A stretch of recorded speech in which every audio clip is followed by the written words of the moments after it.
Bueno, este meme en parte me ha hecho reír porque tiene su lógica, ¿no? Porque sí es cierto que con este tema de Israel hay como dos bandos muy polarizados, ¿no? Unos que atacan a lo desesperado, que en realidad están tratando de ocultar su propia rabia hacia sí mismo y a su propia nación y lo que no les agrada a su propio país, lo escupen hacia afuera. Y luego están los que los polarizan, al contrario, es todo hoy la divinidad de Israel, lo más puro y lo más santo, y se les olvida que son seres humanos, ¿sí? Los que están ahí, que es un símbolo, Israel es un símbolo, es un concepto, no es una cuestión que se tenga que idealizar. Entonces de ahí el concepto que dicen sionismo cristiano.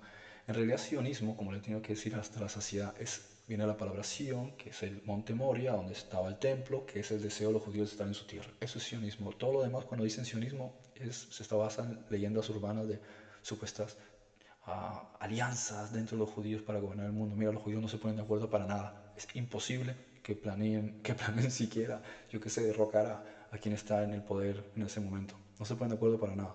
Lo único que se ponen de acuerdo es para la supervivencia, ahí sí. Así que sionismo es eso, a ver si se lo meten en la cabeza. El hecho de que es nacionalismo judío, básicamente, esta es nuestra tierra y la protegemos. Eso es sionismo, basta. Luego, que los cristianos, eh, más que todo protestantes, digamos, no tanto católicos, los protestantes estén de acuerdo con eso, pues muy bien, fantástico. ¿Sí? Ahora dice, la creencia de que Dios favorece a un grupo que rechaza a Cristo. Eso no es necesariamente cierto. Y hay que ver qué significa lo que está diciendo. Favorecer es una cosa, porque si uno se va, es decir, todo esto lo está sacando de la Biblia. La Biblia dice, haz el bien y yo te ayudaré. Haz lo que es correcto. Eso es lo que está diciendo. Entonces, haz lo que es correcto. Dios favorece al que hace lo que es correcto. No tiene nada que ver con aceptar o rechazar a X cosa. La palabra Cristo significa ungido, Mesías, untado. Todos los profetas de Israel habían sido ungidos. Todos los sumos sacerdotes habían sido ungidos. Todos los reyes han sido ungidos. Incluso el apóstol Pablo decía que cuando había un enfermo entre los cristianos lo ungiesen para la sanidad. Entonces ungir precisamente significa Cristo, de viene Cristo, cristiano quiere decir una persona que se unge en el sentido del Espíritu Santo que lo llena. Entonces las personas que utilizan la palabra Cristo como si fuese un segundo nombre que tiene Jesús, que ni siquiera saben lo que están diciendo. Ahora dice que rechace a Jesús, es muy relativo. Los judíos no necesariamente rechazan a Jesús. Lo que rechazan, y lo que es lo mismo que rechazan los musulmanes, es esta idea falsa que tienen de considerar que Jesús es algo distinto a nosotros. Ese es el punto esencial. ¿Vale? Eso es lo que ellos rechazan. En el caso más concreto del judaísmo en sí, es rechazar esta idea de que Él es el Mesías y realmente tienen toda la razón. ¿Por qué? Porque Él no levantó al pueblo de Israel contra los egipcios, ni contra los sirios, perdón, contra los romanos, ¿sí? Él no trajo a las tribus perdidas, Él no se le proclamó como rey y se sentó en el trono del templo, es decir, Él no hizo nada de esas cosas. Entonces tienen toda la razón en decir que no es Mesías. El punto es que los cristianos no saben lo que significa Mesías.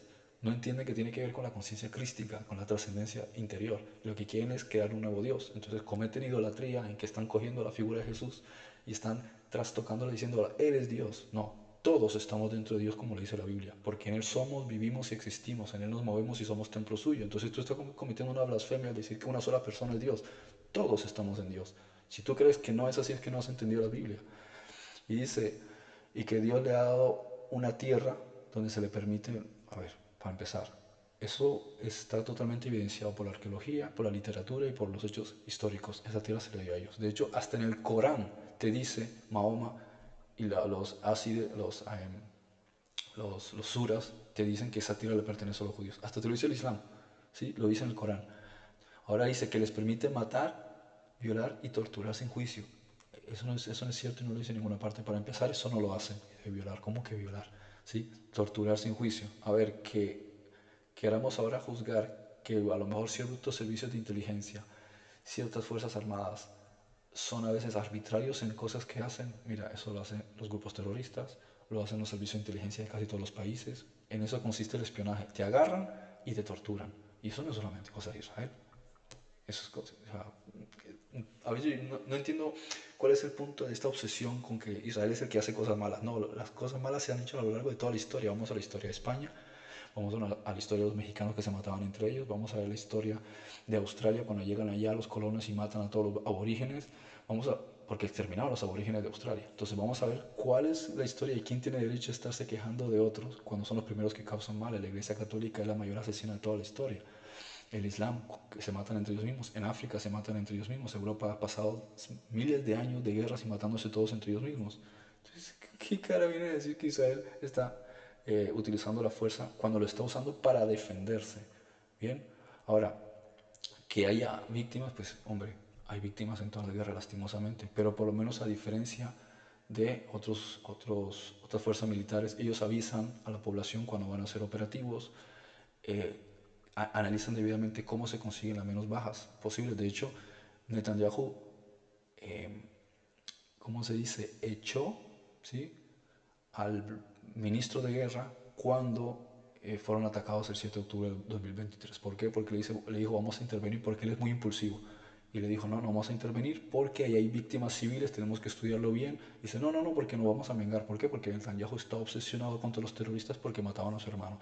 Entonces él tiene una obsesión personal con ese tema. Y a veces no piensa, ya cometió muchas imprudencias, pero cuando ya pasaron semanas que se estudió bien el terreno, empezaron operativos. Son operativos que han tardado 2 años y medio. Si hubiesen querido exterminar, lanzan 3 bombazos con armas bien potentes y acaban con todo el mundo. No se ponen a hacer operativos de tierra que están a 100 metros, perdón, a 500 metros de distancia. Porque se toman 2 años y medio para poder barrer ese campo, porque tienen que evaluar víctimas civiles. Es decir, la gente que opina esto no tiene ni la más remota idea de estrategia de guerra y por encima de todo no tiene ni la más remota idea de cómo piensan el Amán, que es el Servicio de Inteligencia Militar de Israel, el Mossad, el Shabak, que es el Servicio de Inteligencia Interior, no saben cómo funcionan las FDI, las Fuerzas de Defensa israelíes, no saben cómo piensan los judíos, ni mucho menos cómo piensan los israelíes, porque si pensasen así entenderían que ellos lo más que están evitando precisamente son víctimas civiles, mucho menos cuando es un país donde el 30% de la población son árabes y musulmanes, muchos son palestinos, entonces su propia gente está viviendo ahí, ¿cómo lo van a matar? Muchos que están en el ejército son árabes, son drusos, son musulmanes.